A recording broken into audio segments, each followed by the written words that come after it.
টি-20 বিশ্বকাপ 2024-এ অঘটন যেন ঘটেই চলেছে, যেখানে প্রথম ম্যাচে আমেরিকা যুক্তরাষ্ট্র টি-20 ক্রিকেটের ইতিহাসে এই প্রথমবার পাকিস্তানের মতো বড় টিমকে হারিয়ে তাক লাগিয়ে দিয়েছিল। সেখানে এই কিছুক্ষণ আগে কানাডার মতো টিম আয়ারল্যান্ডকে, যে কদিন আগে পাকিস্তানকে টি-20 ক্রিকেটে হারিয়েছিল, তাকেই হারিয়ে এই টি-20 বিশ্বকাপে অঘটন ঘটিয়ে দিল। আর যার ফলে এই টি-20 বিশ্বকাপ 2024-এর পয়েন্ট টেবিলসে ঘটে গেল বিশাল বড় সব পরিবর্তন, এবং এর ফলে পাকিস্তানের এবারের টি-20 বিশ্বকাপের পরবর্তী রাউন্ডে যাওয়া খুব কঠিন হয়ে পড়ল। ঠিক তেমনই ভারতের জন্য হয়ে গেল বিশাল সব সুবিধা। হ্যাঁ বস, আজকের এই ভিডিওতে আমরা ফটাফটভাবে দেখে নিব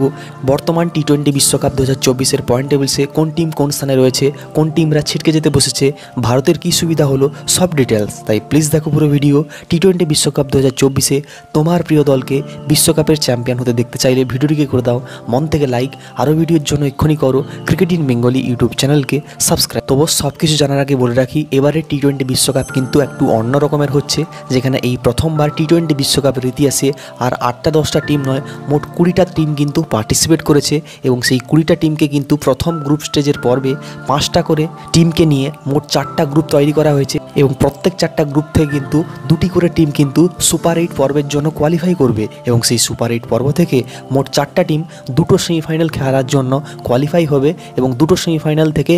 2টো টিম কিন্তু ফাইনাল খেলবে, এবং 29শে জুন কিন্তু টি-20 বিশ্বকাপের ফাইনালটি অনুষ্ঠিত হবে। তাই সেই অনুযায়ী কিন্তু বর্তমানে যে গ্রুপ স্টেজের খেলা হচ্ছে, এবং যেখানে প্রত্যেকটা টিম কিন্তু 4টা করে ম্যাচ খেলবে, সেই 4টা ম্যাচের মধ্যে কিন্তু কোনো টিমকে মিনিমাম 3টা ম্যাচ জিততেই হবে ভালো নেট রান রেটের সঙ্গে, তখনই কিন্তু ওই টিমটা কিন্তু সুপার 8 রাউন্ডে কোয়ালিফাই হবে, এবং বাকি সমস্ত টিম কিন্তু বিদায় নেবে। সেই অনুযায়ী কিন্তু বর্তমানে গ্রুপ এতে, যেখানে আমেরিকা, ভারত, কানাডা, পাকিস্তান, আয়ারল্যান্ডের মতো 5টা টিম আছে, সেই গ্রুপ থেকে কিন্তু বর্তমানে ভারত তো 100% ভাবে যাবে, যেভাবে তারা গত ম্যাচে আয়ারল্যান্ডকে দুর্ধর্ষভাবে 8 উইকেটে হারিয়েছিল, এবং যে বর্তমানে পয়েন্ট টেবিলসে 2 নম্বর স্থানে রয়েছে, একটি ম্যাচ খেলে একটিতে জিতে 2 পয়েন্ট এবং সবথেকে বেশি নেট রান রেট ধরে রেখে, এবং যেখানে পয়েন্ট টেবিলসে আমেরিকা 1 নম্বর স্থানে রয়েছে, এবং বর্তমানে আমেরিকার মতো দল যেভাবে বিধ্বংসী ফর্মে আছে এবং কনস্ট্যান্টলিভাবে ব্যাক টু ব্যাক 2টো ম্যাচ জিতে আসছে, প্রথমে কানাডাকে হারিয়ে তারপরে পাকিস্তানের মতো টিমকে হারিয়ে, সেখানে যদি আমেরিকা হয়তো সে ভারতের বিরুদ্ধে ম্যাচটা জিততে পারবে না, কিন্তু আয়ারল্যান্ডকে যদি হারিয়ে দেয়, যেটা সম্ভাবনা খুব বেশি, সেখানে কিন্তু আমেরিকা কিন্তু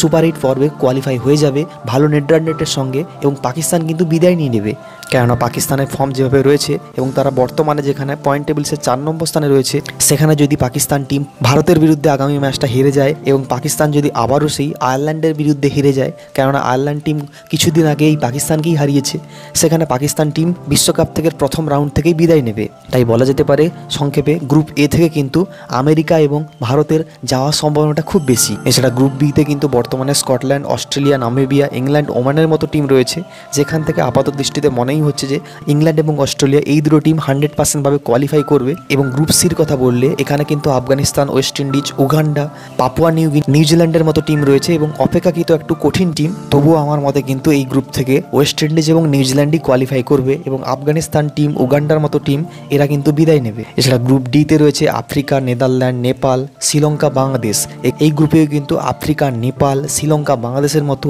ভালো ভালো সব টিম আছে, অপেক্ষাকৃত কঠিন টিম। এদের মধ্যেও কিন্তু সাউথ আফ্রিকা তো 100% ভাবে যাবে, তবে দ্বিতীয় টিম হিসেবে কিন্তু এখান থেকে শ্রীলঙ্কার যাওয়ার সম্ভাবনাটা কিন্তু বেশি মনে হচ্ছে, যদিও তারা এই টি-20 বিশ্বকাপের প্রথম ম্যাচে হেরে বসে আছে সাউথ আফ্রিকার কাছে।